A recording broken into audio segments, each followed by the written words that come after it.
Hello. പറയടാ. ഇല്ല, ഞാൻ പറഞ്ഞിട്ടുണ്ടായിരുന്നില്ലേ 2 ദിവസം മുമ്പേ.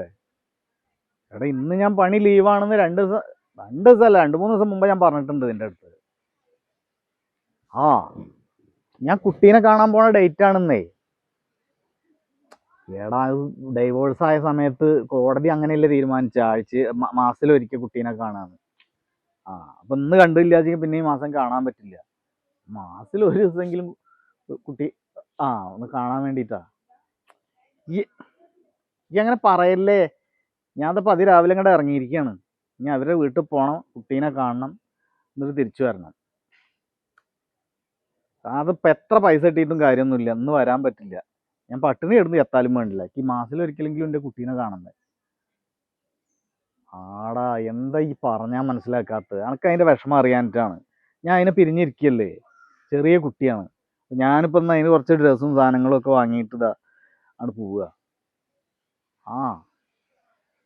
അവരുടെ വീട്ടിലാണ്, അല്ലാതെ ഇപ്പോൾ വേറെ മാർഗമില്ലല്ലോ, പോയി കാണുക തന്നെ. ശരി, ഈ ചോറുണ്ടാക്കല്ലേ. ഞാൻ നാളെ വരും, നാളെ പോവാ, നാളെ ശരിയാക്കാം പണി. ഓക്കെ എന്നാ, ശരി ശരി ശരി ശരി ശരി. നല്ല ഉണ്ടടി അമ്മങ്ങളെ മുടിയൊക്കെ എത്ര നരച്ചിക്കണത്. എനിക്ക് പ്രായമായില്ലടി. നല്ല ഈരും പേരും നിറഞ്ഞിക്കണ. നിങ്ങൾ ആരെയും നോക്കി തരണ്ടേക്ക് ഇപ്പൊ ഇതിനൊക്കെ ഒരു ഒഴിവ് വേണ്ടേ.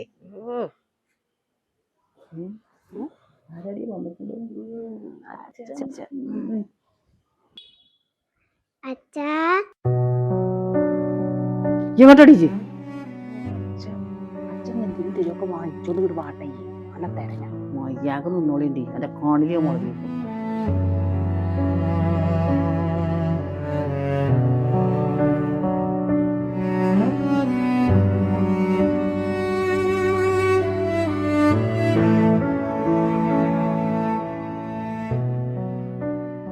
എന്താ പാട്, സുഖല്ലേ? മുടിയൊക്കെ വരാൻ തുടങ്ങിയല്ലോ. എന്തൊക്കെയോ കുട്ടിക്ക് ഡ്രസ്സും ഉടുപ്പൊക്കെ വാങ്ങിക്കൊടുന്നുണ്ട് കേട്ടാ. ചോക്ലേറ്റും ഒക്കെ ഇതിലുണ്ട്. സുഖല്ലേ?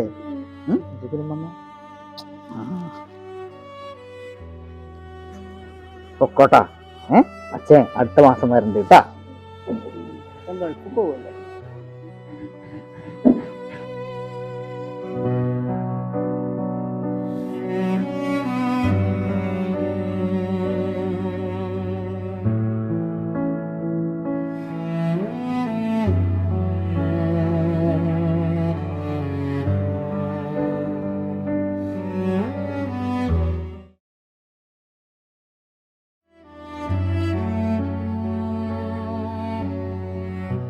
എങ്ങട്ടപ്പോ ഇത്ര സന്തോഷത്തിന് ധൃതിയിലും മണ്ടിട്.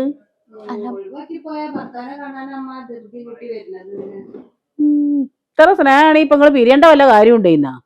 ഞാൻ പറഞ്ഞിക്കണ വരുമ്പട്ടനോട് ഈ മാസാമാസം ഈ കുട്ടിനെ കാണാൻ അങ്ങോട്ട് വരരുത് എന്നുള്ളത്. ഇളക്കാനായിട്ട് വരികയാണ്. ആ പെണ്ണിനെയും കുട്ടീനെയും നിക്കാനയക്കൂല. ഇവിടെ അതിന് എന്നെ കാണാനല്ലല്ലോ അവര് വരുന്നത്, അവരെ കുഞ്ഞിനെ കാണാനല്ലേ. അതെനിക്ക് തടയാൻ പറ്റോ? നിങ്ങക്ക് തടയാൻ പറ്റോ? കുഞ്ഞിനെ കാണാനുള്ള ഈ വരവ് നിർത്തണം. അതോടെ ലജ്ജ ഇങ്ങനെ ആവണത്. അപ്പൊ പെണ്ണെ എന്നോട് പറഞ്ഞത് എനിക്ക് മനസ്സിലാവൂലേ? ഓൻ നിന്നെ കാര്യം ഒഴിവാക്കിക്കണ്. പിന്നെ ഈ ഓൻ വന്നിട്ട് ഈ ഓന്റെ ആ പറകില് വണ്ടാന് ഓ പോയോടത്ത് പുല്ല് പോലും മുളച്ചിട്ടുണ്ടാവൂല. ആ ജാതി സ്പീഡിലാണ് ഓൻ പോയിക്കണത്. പിന്നെ ഓനെ നോക്കണ്ടിച്ച് ഓൻ അന്നെയൊന്നും നോക്കിയിട്ടില്ല. ഓന്റെ കുട്ടീനെയും കണ്ട് ഓൻ പോയും ചെയ്ത് ഒരു കവറും കൊടുത്താൽ മതിയല്ലോ അല്ലേ? അനക്കിപ്പോഴും ഓനോടൊരു സഹതാപമൊക്കെ ഉണ്ട്. ഓനുണ്ടാ അന്നേ ഓൻ കള്ളുടിച്ചാണ് ഇവിടെ നിന്ന് അച്ചാർ ഓടിയത്. ഇപ്പൊ ഓനെ ഒഴിവാക്കി ഇപ്പൊ പോക്ക് ഓനെ വേണം. ഉള്ളിയൊക്കെ തേച്ച് പോന്നിട്ടുണ്ടാവും കണ്ണിലേ. കുട്ടീനെ സ്നേഹമുള്ളവര് ഇങ്ങനെയാണ്. കുട്ടിക്ക് 4-5 വയസ്സായി. ഇപ്പോഴാണ് അച്ഛൻ ഇങ്ങനെ വരുന്നത് കുട്ടീനെ കാണാൻ. ഇതൊക്കെ കവറിലുണ്ടോ ഇനിന്നാവോ? ഇപ്പൊക്ക് വെള്ളം വാങ്ങി കൊടുക്കണ്ട. ഇവര് ഉള്ളാലെ വല്ല സംഗതി ഉണ്ട്, അതൊന്നും ഇപ്പൊ അമ്മക്ക് അറിയില്ല. അങ്ങനെയൊന്നും അല്ല അമ്മ. എന്തിനാ വെറുതെ ഓരോന്ന് പറയണത്? വെറുതെ പറയാ. എന്റെ കാട്ടിലും ഓന്റെ കാട്ടിലും ഇതിലിപ്പോ ആരാ? ഞങ്ങളാ കുറ്റക്കാര്. നിങ്ങൾ രണ്ടാളും നല്ലോണം. അല്ലെങ്കിലും ഞങ്ങളെ ഡിവോഴ്സ് നിങ്ങൾക്കല്ലായിരുന്നു വേണ്ടിയിരുന്നത്. നിങ്ങൾ തന്നെയല്ലേ നടത്തിയത്. ഈ വേണ്ടാന്ന് പറഞ്ഞിട്ടല്ലേ കണ്ട നമുക്ക് പെണ്ണ് കുറ്റം ആ അതന്നെയാണ് ഒക്കെ വർത്താനം പറയുന്നുണ്ടെങ്കിൽ വല്ലാത്തൊരു സാധനം തന്നെ ട്ടാ. ഇപ്പൊ പ്രേമം മുട്ടി മുളച്ചുണ്ടായിക്കാണ്. ഞാൻ കാണിച്ചു കൊടുക്കാം ഓക്കേന് ഓളെ പ്രേമം ഞാൻ അന്ന് കാണിച്ചു കൊടുക്കാം. ഞാൻ വരില്ല നിക്ക്, ഞാൻ ഓളോട് ഒന്ന് രണ്ട് വർത്താനം പറയട്ടെ. എന്ത് വെച്ചിട്ടാ അപ്പൊ ഈ ഇഷ്ടം